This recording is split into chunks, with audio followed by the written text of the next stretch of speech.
Ang taas ng tingin ko sa kanila, binigyan ako ng trabaho na sakit sa dibdib eh. Alin po yung masakit sa dibdib, Colonel Mendoza? Binigyan po ako ng trabaho ng mga upper class ko na ikakasira ng buhay ko. Pumatay kami ng inosente.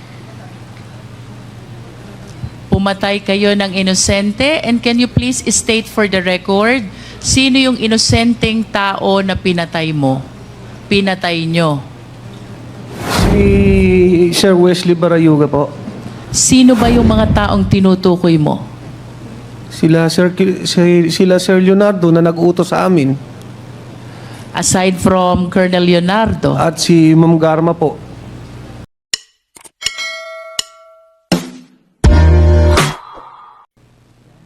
Colonel Mendoza, habang nagsasalaysay po kayo kanina, napansin ko, umiiyak kayo at nanginginig ang katawan nyo. Can you please enlighten us? Why such a demeanor during the time that you were reading your opening statement? Your Honor, hindi ko maiwasang maiyak kasi tinuring ko silang mga upper class. Tapos, ang taas ng tingin ko sa kanila, binigyan ako ng trabaho na sakit sa dibdib eh. Alin po yung masakit sa dibdib, Colonel Mendoza? Binigyan po ako ng trabaho ng mga upper class ko na ikakasira ng buhay ko. And why do you believe na itong trabahong ito'y ikakasira ngayon ng buhay mo? Kasi po, pumatay kami ng inosente. Pumatay kayo ng inosente? And can you please state for the record, sino yung inosenteng tao na pinatay mo? Pinatay nyo? Si Sir Wesley Barayuga po. And when you used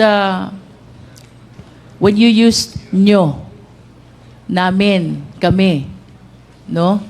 Sino ba yung mga taong tinutukoy mo? Sila Sir Leonardo na nag-utos sa amin. Aside from Colonel Leonardo, At si Ma'am Garma po. Colonel Garma, who else? Wala na po. Wala na po iba. Ikaw ba, Colonel Mendoza, ay may asawa? Meron po. Meron ka bang anak? Meron po isa. Ilang taon na po yung anak nyo? 14 years old po. 14 years old. Ilang taon na po ba kayong nasa serbisyo? 22 years na po. 22 years in service. And of course, it is clear to your mind already na dapat ang pulis hindi pumapatay. Tama po ba? That is the general rule. Ang pulis hindi dapat pumapatay because due process must be served. Tama? Opo, Your Honor. As a matter of fact, in our country, death sentence is even suspended. So, ibig sabihin, kahit convicted criminal, kahit punishable by death, because of the law suspending the death sentence, hindi rin tayo pwedeng pumatay, no matter how guilty the criminal is. Tama ba? Opo, Your Honor. But of course, you understand also, Colonel Mendoza, may mga circumstances kung kailan ang pagpatay ng pulis ay warranted at legal. Can you please tell us, what are these instances? During legitimate operation po, at the police officer is in danger, the life of the police officer serving the police operation is in danger. I wish to invite your attention to paragraph 7 of your affidavit. Ang sabi niyo po dito, Colonel Mendoza, napilitan kayo isagawa yung proyekto for 2 reasons. 1, opisyal ang nag-uutos. Opo. Pangalawa, natatakot kayo para sa kaligtasan ninyo. at ng pamilya ninyo. Do you confirm this? Opo, Your Honor. At kanina po, binanggit ninyo na ang nag-uutos ng proyektong ito ay walang iba kung hindi si Colonel Leonardo at si Colonel Garma. Do you still confirm? Opo, Your Honor. Ano po ang pagkakakilala ninyo kay Colonel Leonardo? Bakit kayo natatakot sa kanya? Siyempre po, siya yung panahon ng former president po natin na isa sa pinakamalakas. When you say pinakamalakas, panahon ng former president, anong ibig sabihin mo, Colonel Mendoza? Nakakabulong po at nagkakatotoo.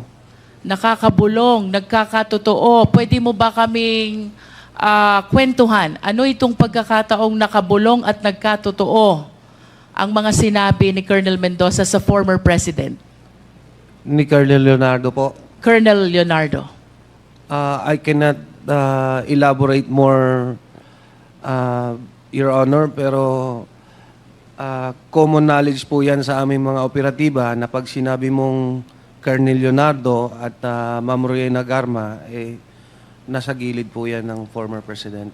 So you will agree with me if I would say si Colonel Leonardo malakas sa former president?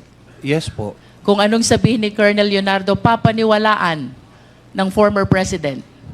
Maaari po. At kung anong hilingin ni Colonel Leonardo, susundin ng former president? Maaari din po. Let's go to Colonel Garma. Naniniwala ka din na si Colonel Garma malakas sa former president? Yes po. At kung anong sasabihin ni Colonel Garma, paniniwalaan ng former president? Yes, yeah. At kung anong hihilingin ni Colonel Garma sa former president, susundin din ng former president. Tama ba? Maaari din po.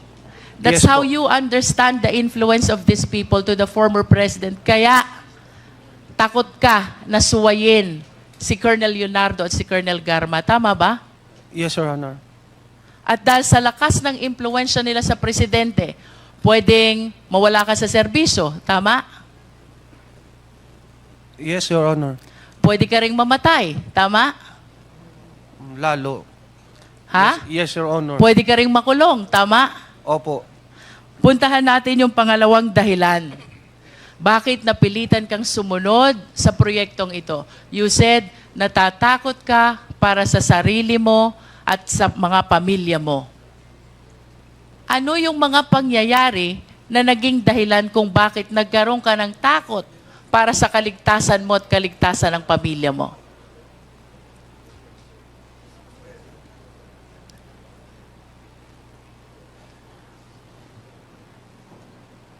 Kasi nga po, ma-impluwensya po sila. Pag hindi ko po naman sinunod, baka hindi lang naman ako ang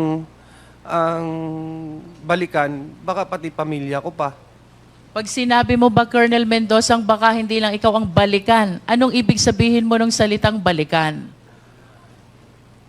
Kumbaga, hindi ako sumunod, Your Honor eh. So, hindi ako, kumbaga, pagka hindi ka sumunod, hindi ka kanila. What do you fear for your family kung bakit sinabi mo sa salaysay mo, natatakot ako para sa kaligtasan ko at ng pamilya ko? Anong posibleng mangyari sa'yo at sa pamilya mo kung hindi ka susunod kay Colonel Leonardo at kay Colonel Garma? Siyempre po, baka mamamatay po. You are saying posibleng patayin nila ikaw at ang pamilya mo? Are you saying that? Opo, Your Honor. Bakit mo nasabi ito? Anong pagkakataon na napatunayan mo sa sarili mo na kaya nilang gawin ito?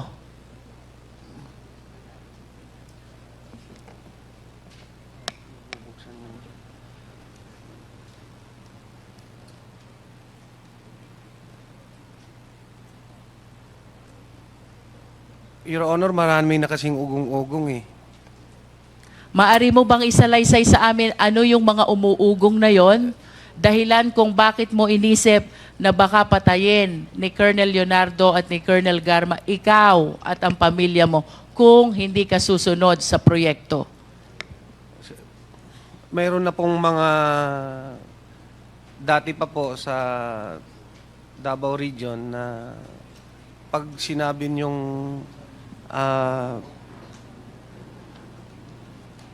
Colonel Leonardo, yan po yung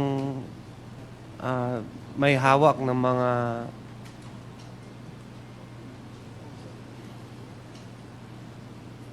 May hawak ng ano, Colonel?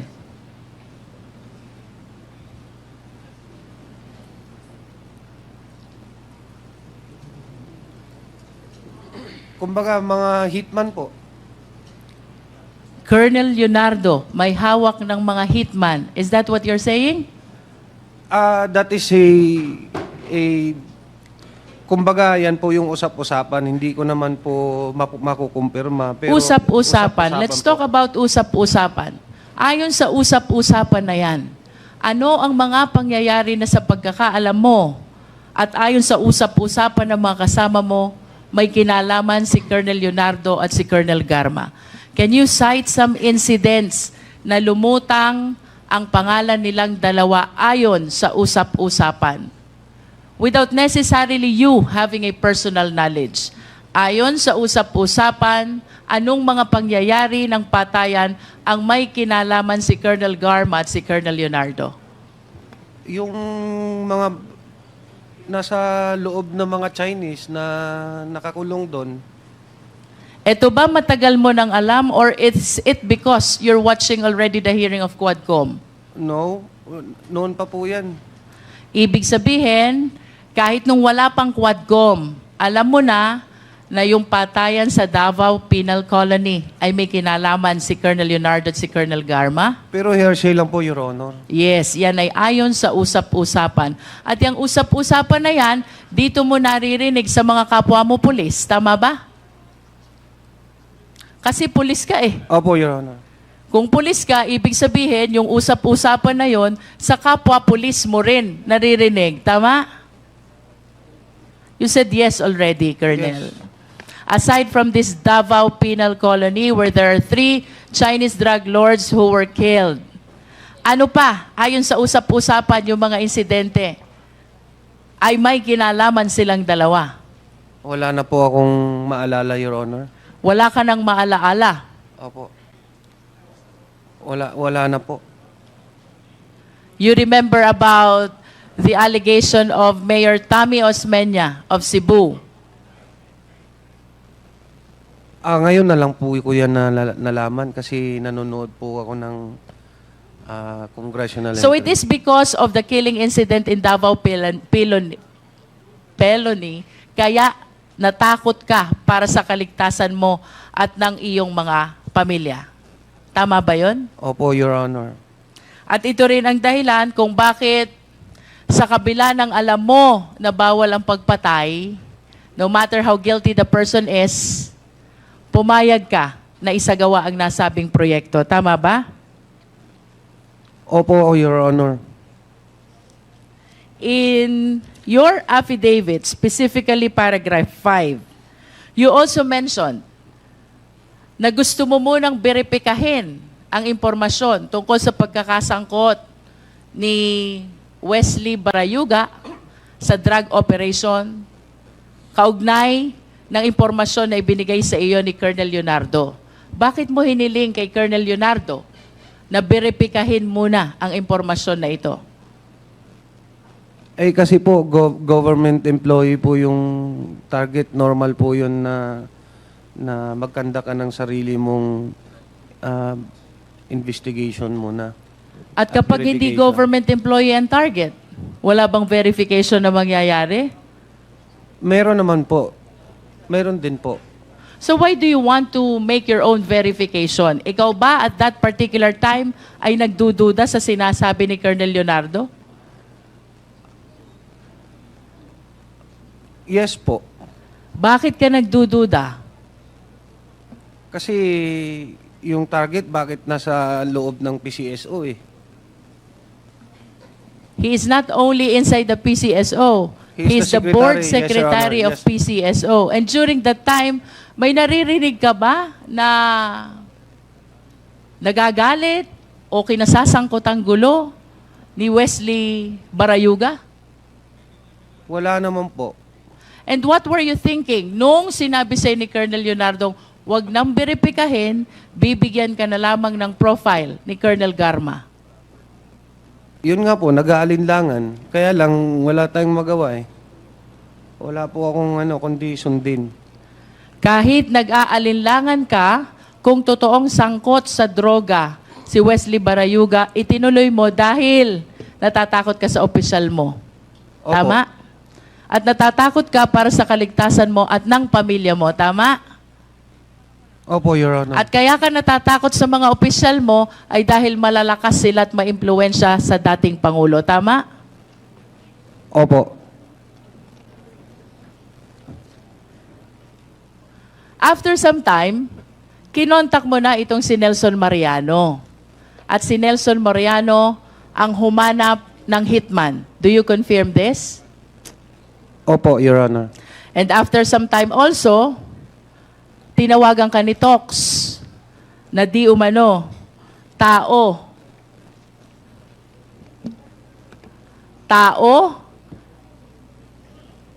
ni Colonel Garma. Tama ba? Opo, Your Honor. At pagkatapos nitong pag-uusap ninyo ni Nelson Mariano, isinagawa na ng nasabing hitman ang naturang proyekto. Tama? Opo, Your Honor. At itong proyektong ito ay ang proyektong pagpatay kay Wesley Barayuga. Tama ba? Opo. And you also confirm that after this incident ay nakipagkita si Nelson Mariano kay Tox kaugnay ng 300,000 na ipinagkaloob sa inyo. Opo. Can you please state for the record again, paano hinati yung 300,000?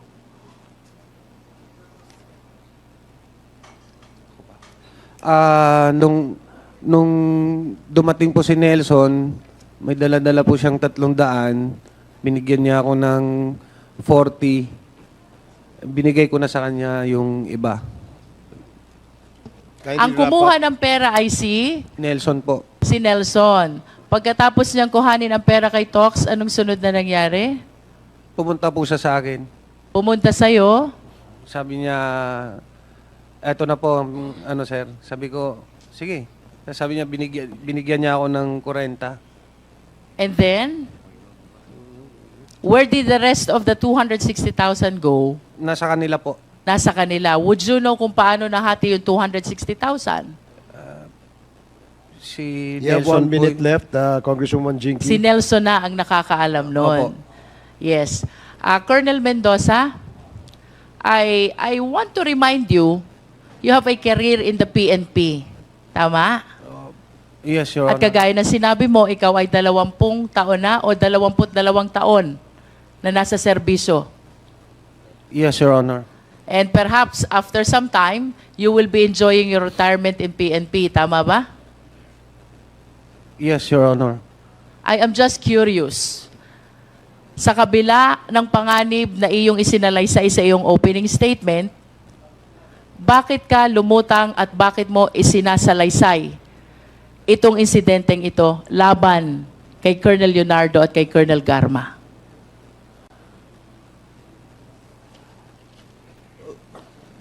Bukod po sa bigat ng konsensya na dinadala ko po, for 4 years, may mga instances po na may gusto pang idawit na ibang tao po kasi. Kaya Sinong gustong may idawit? yung may kumalat po kasi ng mga text messages nung nakaraang linggo eh. Anong sabi sa text messages? Na hindi lang ako daw po yung gunman, ganun lang po. Hindi lang ikaw ang? Ako daw po yung gunman, tapos iba po yung hindi po klaro eh. Kasi, Kindly wrap up, In other words, Congresswoman Colonel Jinky. Mendoza, kaya mo ginagawa ito because after 4 years, gusto mong tanggalin yung bigat ng loob mo opo, dahil hindi ka masamang tao opo, at hindi ka pumapatay sa taong walang laban. Tama? correct po. At napilitan ka lamang pumatay dahil sa takot mo sa mga opisyal na ito. Tama? Correct po. Nevertheless, I wish to manifest, Mr. Chair, Colonel Mendoza. In a theory of conspiracy, there are three types of principal. And in the story you narrated, you mentioned the name of Colonel Leonardo, Colonel Garma, Colonel Santi Mendoza, Nelson Mariano, Tox, and Loloy, the hitman. Under the theory of conspiracy, kahit hindi ikaw ang pumatay, you will still be liable for the same crime. This is the definition of conspiracy. That the act of one is the act of all. The crime of one is the crime of all. And the penalty of one is the penalty of all. And I wish to state for the record, Mr. Chair, that given these names who figured out in this killing incident against Wesley Barayuga, it appears to us that Colonel Leonardo and Colonel Garma participated as conspirators by inducement. Kung hindi po nila pinagplanuhan, inisip, inutos, at ipinagkaloob lahat ng mga kailangan, they will not be able to perpetrate this crime of murder. For Colonel Santi Mendoza and for Nelson Mariano, perhaps they did not participated in the killing incident. However, under the law, they are considered as principals by indispensable cooperation. Sapagkat sila ang nag-connect sa hitman. And without their indispensable cooperation of connecting this idea, this criminal intention to the perpetrators, there is no crime of murder. And for Loloy and the rest of the backup who appeared in the video, perhaps the one riding in the car and the one riding in the motorcycle na di umano'y bumack up sa pagpatay na ito, we can consider them as principal by direct participation. Sa kabila ng lahat ng ito, sa kabila ng posibilidad na madawit ang pangalan ni Colonel Santi Mendoza at kasama na si Nelson Mariano, they took the courage to speak before the Quadcom dahil gustong alisin ang bigat sa dibdib ng loob, particularly of Colonel Mendoza. Thank you, Mr. Chair.